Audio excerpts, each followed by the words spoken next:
संधि के प्रकार अच्छे से देख लेते हैं कि हमें क्या क्या पढ़ना है। संधि जो 3 प्रकार की बताई गई थी उसमें से हम पहला प्रकार जो है स्वर संधि उसको देख रहे हैं। स्वर संधि को अच संधि भी कहा गया है। उस स्वर संधि का पहला प्रकार है सवर्ण दीर्घ संधि। सवर्ण दीर्घ, देखिए हमने जब पहले बात की थी कि सवर्ण क्या होते हैं। सवर्ण के बारे में हम पहले बात कर चुके हैं कि जिनके आभ्यंतर प्रयत्न एक समान होते हैं या जिनके उच्चारण स्थान एक समान होते हैं उन्हें सवर्ण कहा जाता है। और सवर्ण होने के कारण उनमें दीर्घ आदेश होता है। जिनकी सवर्ण संज्ञा भी हमने की थी संज्ञा प्रकरण के अंदर। देखिए दीर्घ संधि जो है इसका जो सूत्र है वो है अकार सवर्णे दीर्घ। अकार सवर्णे दीर्घ। यहाँ पर 2 चीजें हमें समझनी है, एक तो अक और एक सवर्णे। तो सवर्णे का तात्पर्य तो हो गया कि जिनके उच्चारण स्थान एक समान हो वो सवर्ण हो गया। अक का तात्पर्य है कि जब हम प्रत्याहार पढ़े थे उस समय हमने अक प्रत्याहार पढ़ा था, क्योंकि हम जानते हैं कि हमारा जो पूरी व्याकरण है वो महर्षि पाणिनि के अष्टाध्यायी पर निर्भर है और पूरी अष्टाध्यायी जो है माहेश्वरी सूत्रों पर टिकी हुई है। अब प्रत्याहार के अंदर अ, ई, उ, री और री इनकी हमने गणना की थी कि ये स्वर जो है अब प्रत्याहार में आते हैं और 5 ही स्वर जो है मूल स्वर कहलाते हैं। देखिए स्वर संधि का जो पहला भेद है दीर्घ संधि अकार सवर्णे दीर्घ। ये सूत्र कहता है कि यदि अक का मतलब अ, ई, उ, री, री इन वर्णों के सवर्णे सवर्ण अचि परे अच परे बाद में होने के बाद, यानी इनके बाद भी क्या हो सवर्ण ही हो, तो इस पूर्व और पर दोनों के स्थान पर पूर्व परयोग दोनों के स्थान पर एक दीर्घ आदेश होता। यहाँ दीर्घ आदेश एक ही माना है क्योंकि दोनों के स्थान पर एक आदेश किया है, इस कारण एक ही आदेश होता है। कहने का तात्पर्य है कि यदि हमारे पास अ है या आ है, अ लघु हो गया और अ दीर्घ हो गया और इसके बाद वापस अ या आ सवर्ण अच आ रहे हैं। ध्यान रहे कि अच बिल्कुल सवर्ण ही होंगे।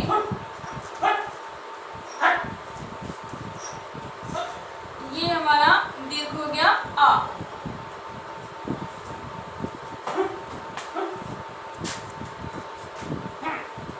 ई और ई के बाद में यदि ई या बड़ा ई आता है तो सवर्ण आदेश ई ही होगा। यदि उ या बड़ा ऊ के बाद उ या बड़ा ऊ आता है तो सवर्ण आदेश बड़ा ऊ होगा, यानी गुरु ऊ होगा। यदि री या री के बाद री लघु या री दीर्घ दोनों में से कोई भी आती है तो इनके स्थान पर आदेश गुरु री होगा। अब री के बाद यदि जब हम आता है कि री हमेशा लघु होता है। इसके स्वर भेद में हमने पढ़ा था कि लघु होता है और प्लुत होता है। लघु और प्लुत होने के कारण यहाँ पर दीर्घ का अभाव हो जाता है। इस कारण हमने री के बाद में यदि वापस री आए या वापस री आए, री और री दोनों ही सवर्ण कहलाते हैं। री के स्थान पर री भी आ सकता है तो दोनों क्या हो गए सवर्ण हो गए। अब दोनों की सवर्ण संज्ञा क्यों हुई है? क्योंकि इनके उच्चारण स्थान तो भिन्न भिन्न है, लेकिन री और री का जो आभ्यंतर प्रयत्न है वो एक समान है। इस कारण री के बाद री आना भी वापस सवर्ण कहलाता है और यदि हम इसके लिए दीर्घ आदेश करेंगे तो री ही होगा, क्योंकि री का दीर्घ नहीं होता है। तो इस प्रकार हम देखते हैं कि अ या आ के बाद अ आ आए तो दीर्घादेश आ होगा। ई या ई के बाद ई या ई आए तो दीर्घादेश ई होगा। उ या उ के बाद उ या उ आए तो दीर्घादेश उ होगा। री और री के बाद में दीर्घादेश री होगा। री के बाद में री भी आ सकता है, री के बाद में री भी आ सकता है, लेकिन दीर्घादेश री ही होगा। ये हमें ध्यान में रखना है कि जो री है ये दीर्घ नहीं होता है। अब हम कुछ उदाहरण देखते हैं इसके।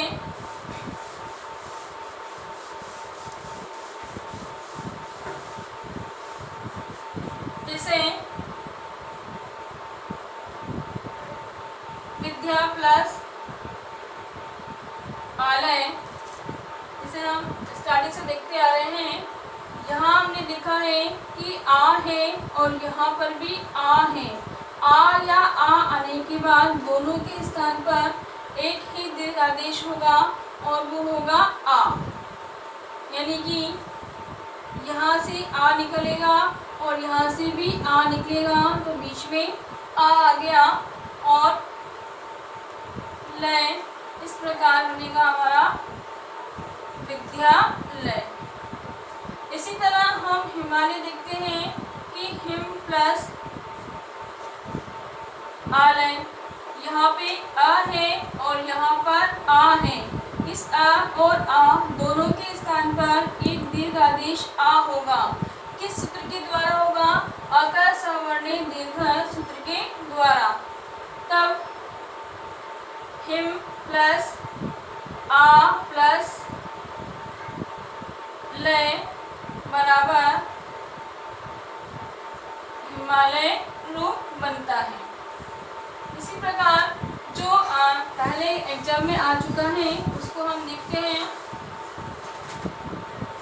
प्रश्न आया था दैत्यारी पद में कौन सी संधि है? तो देखिए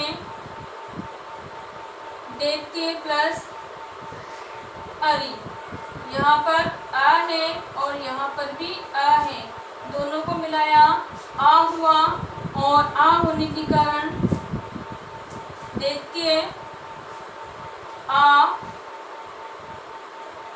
और री, आ की मात्रा इसमें लगा देंगे तो बन जाता है दैत्यारी। इसी प्रकार हम ई का देखते हैं। जैसे हरि प्लस ईश, यहाँ पर छोटी ई है और यहाँ पर बड़ी ई है। ई और ई दोनों को मिलाने पर दीर्घ आदेश हमें ई प्राप्त हुआ। तब र में से ई निकालेंगे और इधर से भी ई निकालेंगे, दोनों के स्थान पर बड़ी ई आएगी, तब हरीश रूप बनेगा। इसी प्रकार से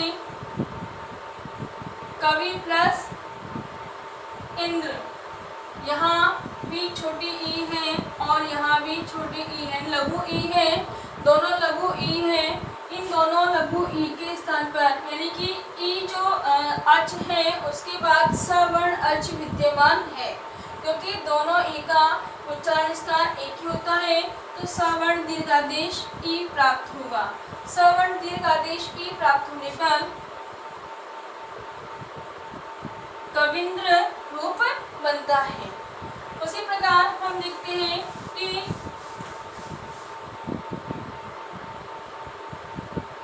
भानु प्लस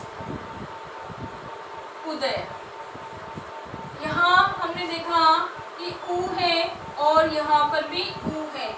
ये ऊ और ये ऊ दोनों सवर्ण हैं और ये ऊ हमारा अप प्रत्याहार में परिगणित होता है।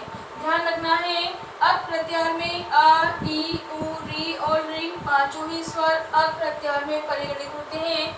और हमारा सूत्र भी यही कहता है कि अप प्रत्याहार के वर्ण के बाद सवर्ण अच हो।